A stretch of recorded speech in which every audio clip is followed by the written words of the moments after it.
Good morning, everyone. I'm back again. Um, I'm going. You can see what the title of this video is. There, um, if I sound stuffy, it's because I am trying to catch a little cold. Cause where I'm at, we were like maybe 50 degrees today.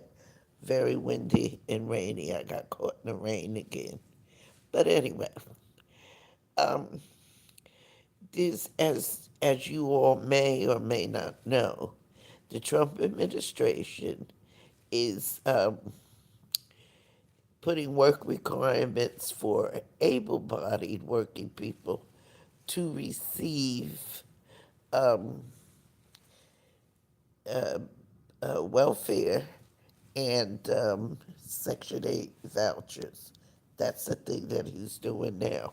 He, put a directive that he was changing the work requirements for, you know, I think it's for, he's changing a lot.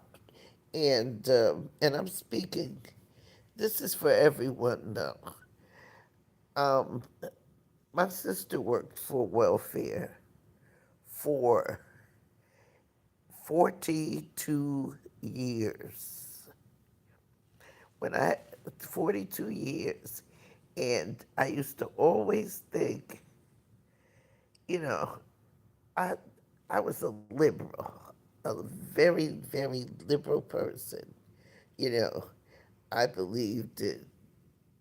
I just believed in everything. I was young, and my sister, she was older than me, a lot older than me, so she was working, and I had the liberal viewpoints of nothing, different things. And we disagreed on so much. She was a Trump supporter, and I'm not a Trump supporter, like a MAGA supporter. No, I'm not that way with them. But it's a few, there are a few things that he has, that Donald Trump has said that I do support. There's some things that, like, um, RFK, I don't support the,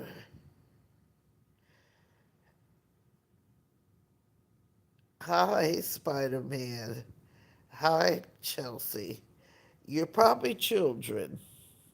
You're probably children with names like Spider-Man and Spider-Man, Chelsea May, and Chelsea. I can tell by your answer that you're there. Hello, Jacob. Um, it's I'm giving you this video. If you like what you hear, please subscribe, like and subscribe to my channel. Things worth knowing at BIGGIRL_72.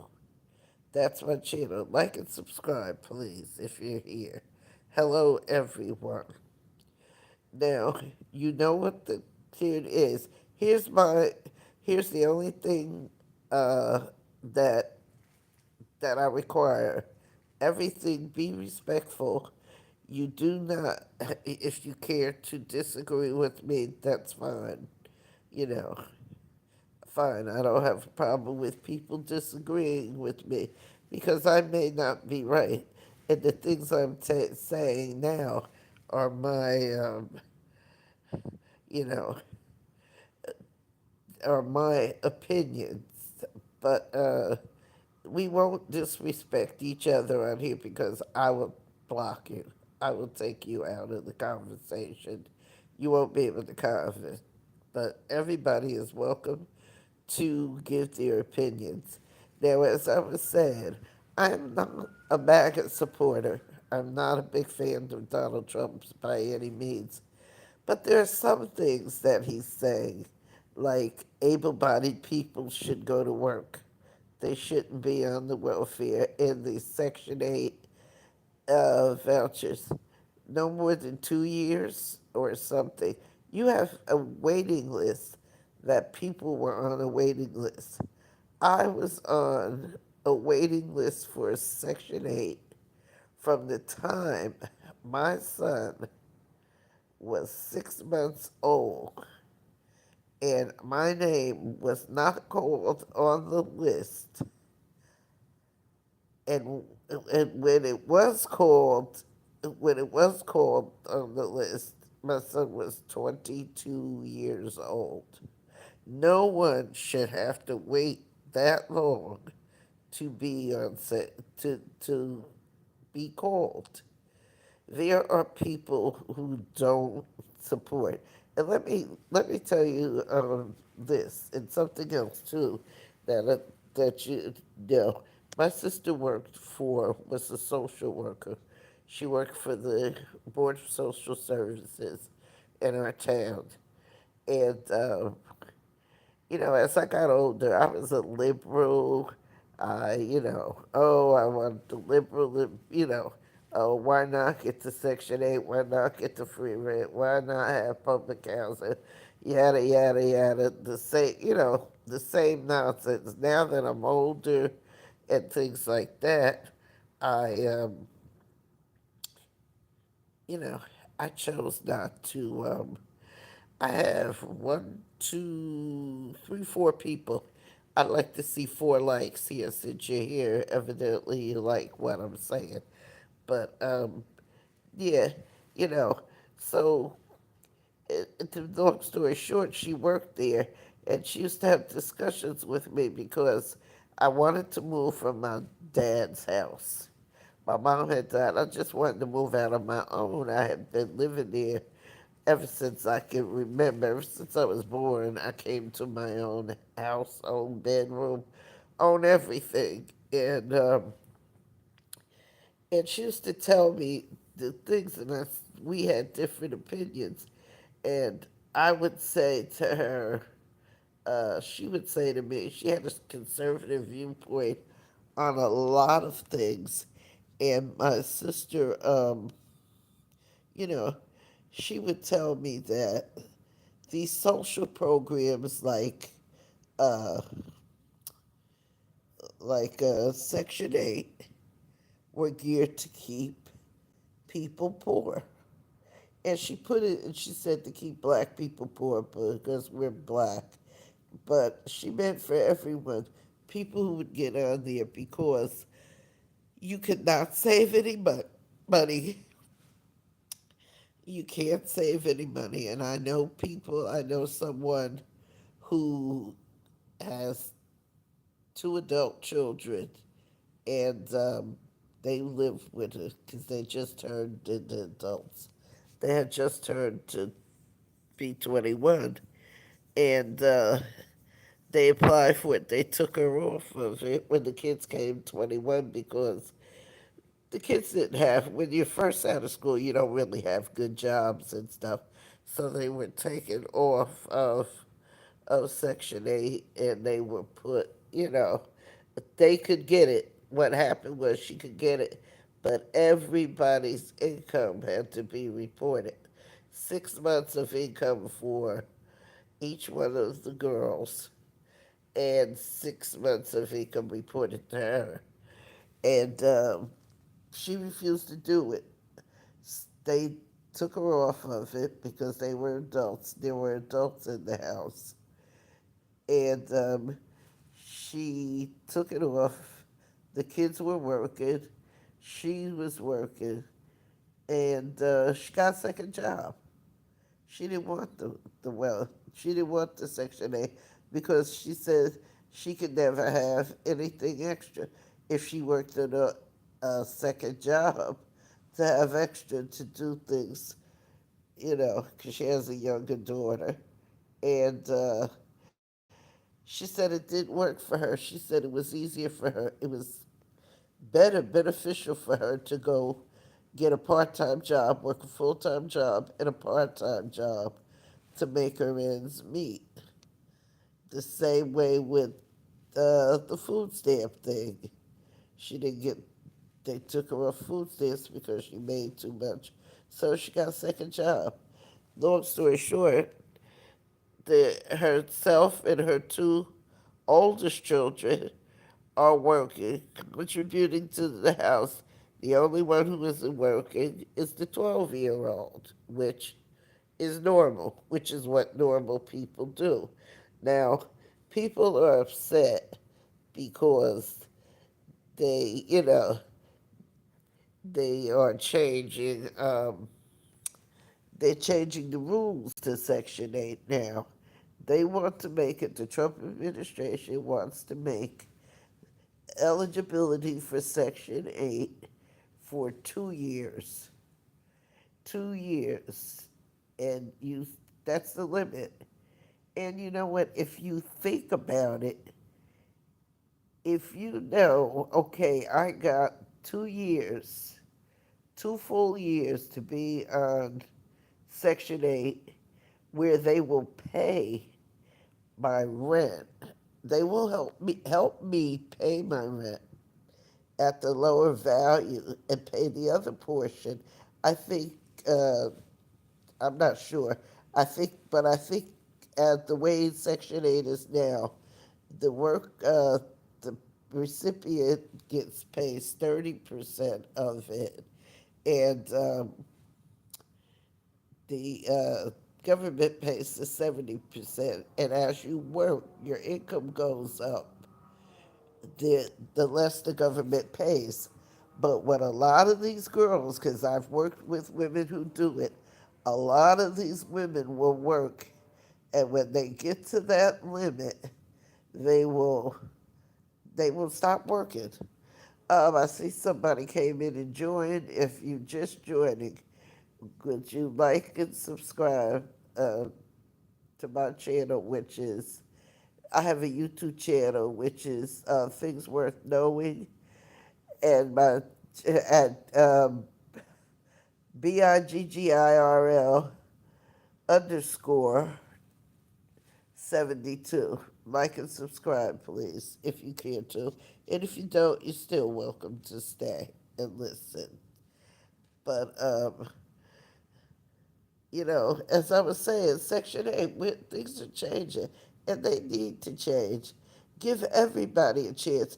There should not be a 5 year waiting list. The waiting lists are closed because they haven't they haven't been allocating money, and the people who are getting this every year, Congress has lessened the amount of money since the Republicans have been in control of things.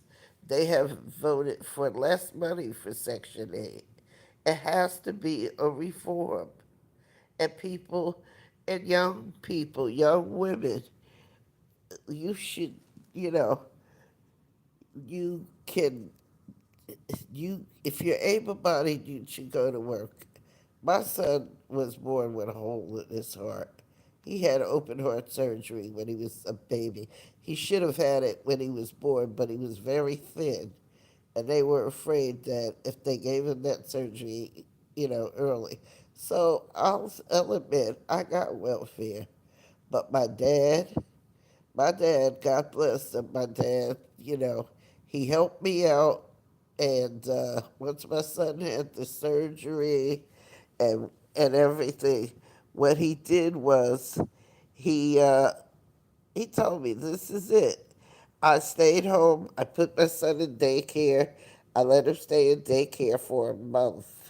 For a month, the doctors, we watched him to see how he would fare with, you know, how he would fare, if he was going to have problems with his heart and stuff, but it healed up really good. He had a pin-sized hole. But anyway, they repaired it, and he went to he's doing well. I went out and got a job. Well, actually, I didn't go right away and get a job. I won't lie, I didn't go. But my dad was like, okay, The baby's in good health now. The baby is get you know the baby is get a job. You need to get a job. Every day my dad came in my room and he was like, I know you're not going to raise that baby up on welfare. I didn't raise you on welfare, so why would you raise my grandson on there? You know. So, eh, long story short, he bugged me. I got up. It was Labor Day weekend. The day after Labor Day, I went and I found a job. I got a job. Not making a lot of money. Didn't have a car. Didn't have a car. Not making a lot of money. My dad, my dad told me he gave me a bus pass. He bought me a bus pass to go to work. That's what I did. And I only brought home $125 a week. And he helped me out. He would buy my bus card for me to get a job. And from there I worked until I retired. I worked until I retired. And I used to be so mad at my sister, who was a social worker, who worked for the Board of Social Services in our town. And she said, those programs are designed to keep people poor. She said it. She told me that. And I could not see it. I could not see that uh, I couldn't see it. All I know is it was uh, people that had nice apartments, could afford nice apartments, and I wanted the cheap rent. When I moved out, I wanted cheap rent, and uh, and so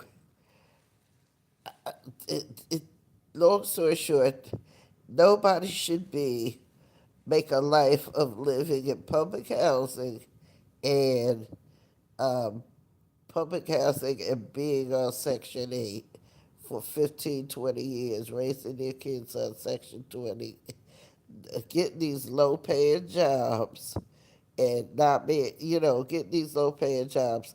I have, I don't know if I've been fortunate enough because I have had jobs. I have had jobs that always paid more than the minimum wage. Always, my jobs always paid more than the minimum wage. So I've never. I don't know what it is to be a low income. You know, like I hear people say that the working poor, where they work and still eligible for food stamps. Nah, didn't work that way. But the state of New Jersey, where I live, they've always had welfare reform in the state of New Jersey. So maybe that's why I don't see the welfare reform as a bad thing because uh, when I got it, what they did was if you there was a limit. You could stay on welfare until your child turned 6. I chose not to. I chose not to. Plus, I went to work. And as a reward for going to work, I was given my Medicaid and my, um, my Medicaid and my food stamps for 1 year. That was incentive to make people go to work. And so I did that. My dad was retired. He was like 78, 75, 78 years old at the time.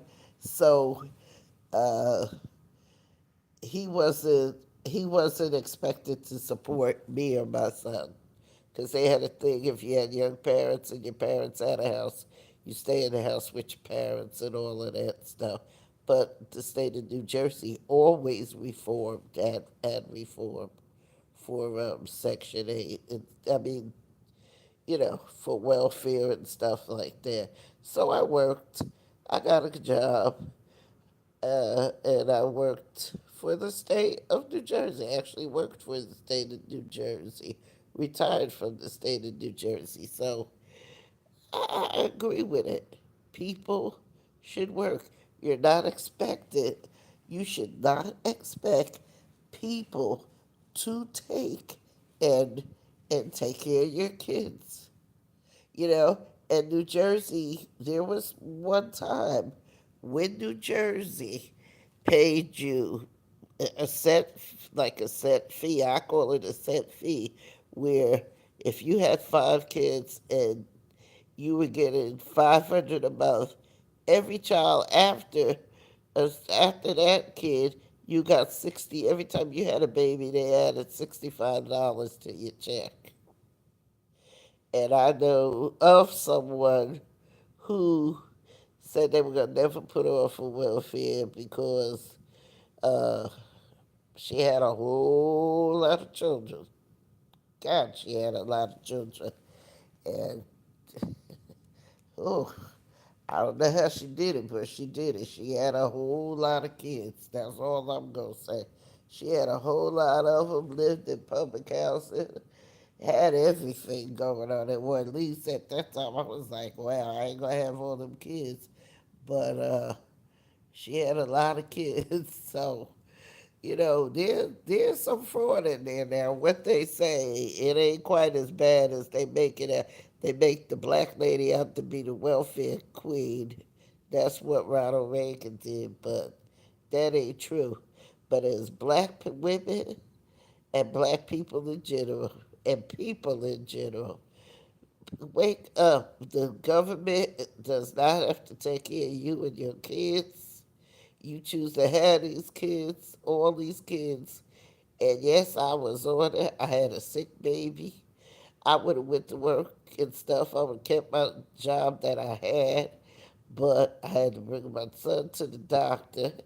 And a heart problem is different than that. But anyway, we survived the whole thing, and I attribute and I to, attribute my success and the success of my son to my father and my sister. My mom was dead, and to my there, they my they stayed. My dad stayed on me, made me go to work. No, he didn't make me go to work. I wanted to go to work. I was gonna go to work, but I was just taking my time, cause I'm a big procrastinator. I take my time, so uh, I take my time to do things. But I went out and I started working, and I was working ever since. I, and my sister, she was right. You can't have anything on there. You're always going to be poor because they have a limit, and the limit of what you can have is so poor and stuff. It's just terrible. You cannot become self-sufficient relying on that. And the government is sick and tired of doing it. And taxpayers, people who work, are sick of it. Are sick of seeing people, able-bodied people, laying down now. Nobody's saying that the you can't get, if you're sick, that you shouldn't be taken care of. No, that's not what we're saying. And just like with Social Security, I have a problem when they say Social Security is going broke.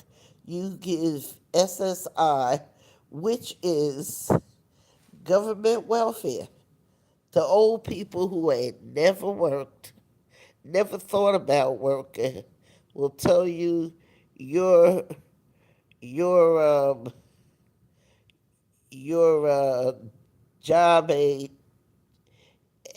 sugar honey iced tea, and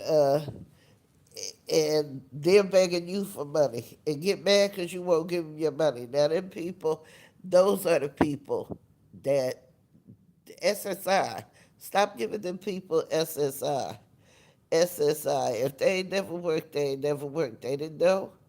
that they needed to work, they get $950 a month and ain't never worked nowhere. Also, you got drug addicts. They give Social Security too. They give this is my opinion, in my opinion only. Um, Drug addiction is not an illness; it's a choice. Because nobody told you to put that in your arm. Everybody is looking for a handout. That's what everybody's looking for.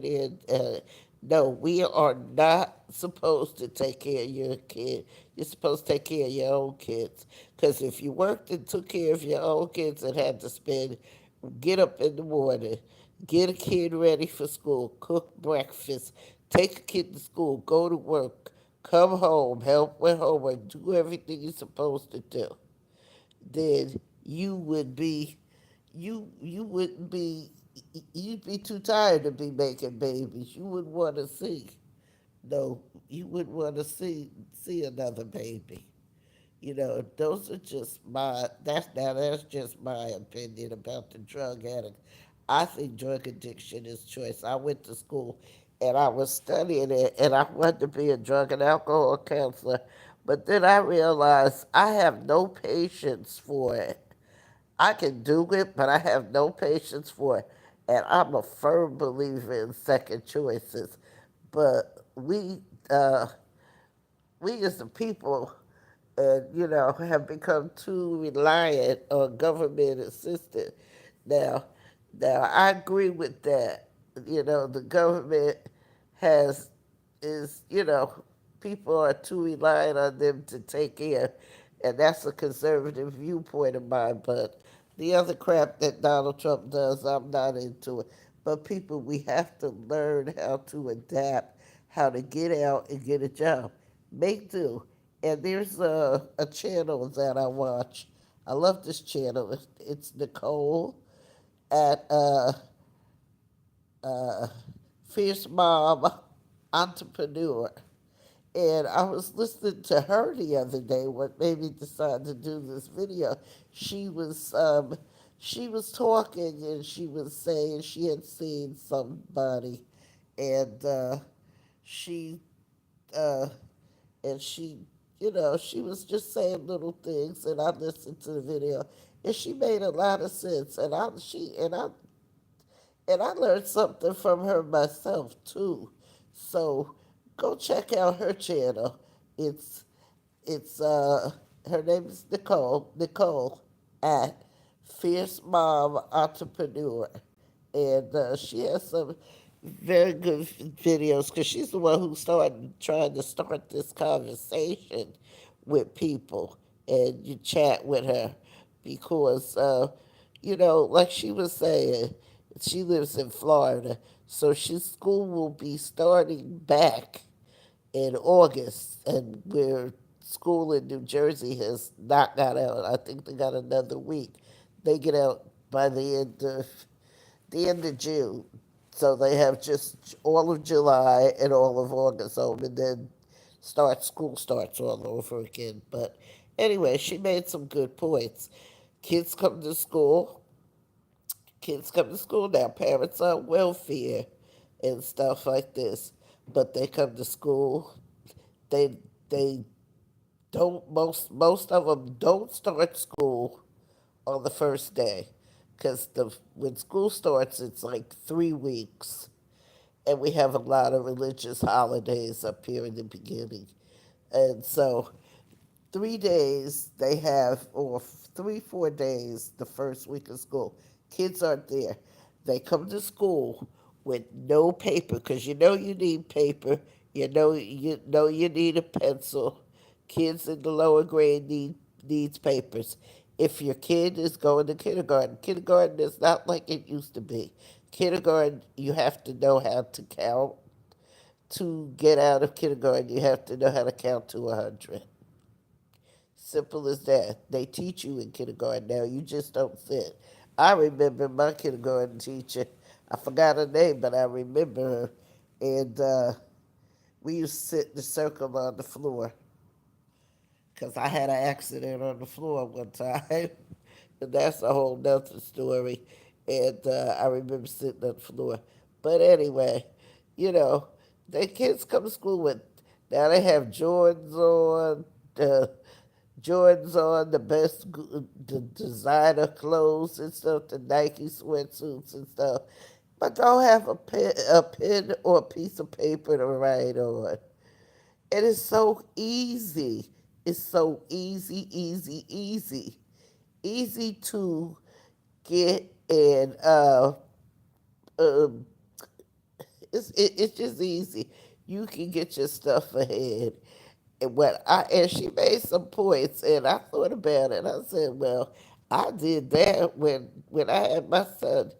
The next year's winter coat, I bought it too big, and because he grew very fast. My son wasn't not a, he's still not a what you call a fat man. He's put on more weight now. When he was a picky eater, when he was younger, he was very skinny, very thin. He didn't get big. He got wide. So what did I do? I bought the I bought when the winter clothes went on sale. If I knew he was gonna need a coat for the next winter, I bought the coat in the winter, the previous, when they had the spring sale, when they put the winter clothes on sale to make way for the summer and the spring clothes. That's how I used to get his coats and stuff. I got a team coat for him once for, it was like a $200 team coat. That's when the teams were out. I got the tote for like, it was the last one. It was his size, and I think the guy gave it to me for less than $100. It was too big for him, but that's what I did. She has some good points in there for young people to go. And I even followed something she said. I know I'm going away. I should be putting money to go away. I'm going away in July. I ain't got nothing saved, so I'm gonna take all my money, all my extra money, pay my rent, and, and pay whatever little bill I got. But I'm gonna take all that money and I'm gonna travel with it. Now I should buy my I should be saving. Then I'm invited to go away to North Carolina for a birthday party in November. And I should start saving my money now, especially for my ticket, my train ticket, because that's going to be the holidays. And I said, she making sense with this, plan ahead, and I'm an old woman and I'm still learning. And these young girls need to learn. These kids don't need Nikes. They don't need designer clothes, especially if they're growing. And these little girls with these hairstyles, okay, it's cute. Do your own kids' hair. They don't need all these braids and all of that long hair, paying $100 to get the hair done. And they're not giving out free lunches no more. They want everybody to pay for the lunch. Now I don't agree with that. Now if a person is on food, because their belief is, if the kids is on, if your mother or your father, whoever took care of you, getting food stamps, they ought to have food for you to eat, which I don't agree with that. Free lunch, you know. My son never got free lunch. And anyway, he didn't like school, and I paid for it, and he still didn't like it. School lunch is nasty. The kids, I haven't met a kid yet. Well, I won't say I haven't met a kid. The average kid didn't eat school lunch.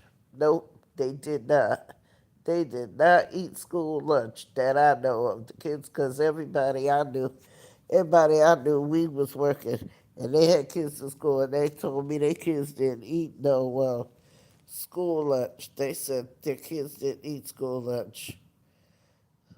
But the kids, there are some kids now, food is high. Food is high. So you get the school lunch, eat the school lunch. And it's a shame to say it, but you can tell the kids who who who really were hungry, because the kids used to laugh at them. The kids used to laugh, and I used to tell my son, that's not funny. That's not funny, you know. And the school when he started, they would check the nurse. They had a school nurse, and she would walk around and check it. She like when a guy, he ate a half a sandwich because he didn't eat much.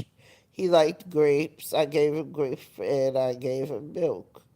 I didn't give him sodas. They send the kids to school. And Robert Kennedy is RFK Jr. As loony as he can be. I don't agree with him on this COVID thing and what he's doing, the measles and stuff. But one thing that I support him on is, and I support the Trump administration for making it where uh, you can buy healthy food with your food stamps, because it, it, as much as I hate to say it, they're right. They're not buying healthy foods. American children are not like those TA Takis. Those things are giving young kids gallbladder problems. Gallbladder problems. When did anybody, what kid, I never knew anybody had a gallbladder problem. But anyway, I could go on and on and on. People, we have got to change.